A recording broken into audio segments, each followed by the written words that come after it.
کتاب الوضو حدیث نمبر 192 باب سر کا مسح ایک بار کرنا۔ ہم سے سلیمان بن حرب نے بیان کیا،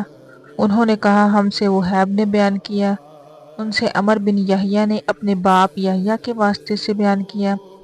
وہ کہتے ہیں کہ میری موجودگی میں عمر بن حسن نے عبداللہ بن زید رضی اللہ عنہ سے رسول کریم صلی اللہ علیہ وسلم کے وضو کے بارے میں پوچھا،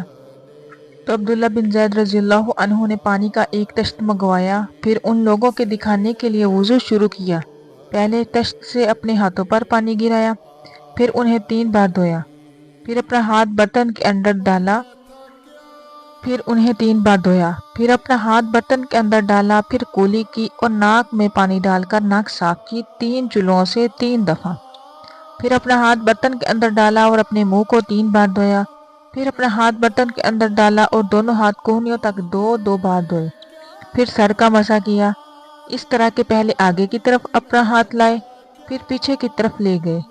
پھر برتن میں اپنا ہاتھ ڈالا اور اپنے دونوں پاؤں دھوئے۔ دوسری روایت میں ہے ہم سے موسیٰ نے، ان سے وہیب نے بیان کیا کہ آپ نے سر کا مسح ایک دفعہ کیا۔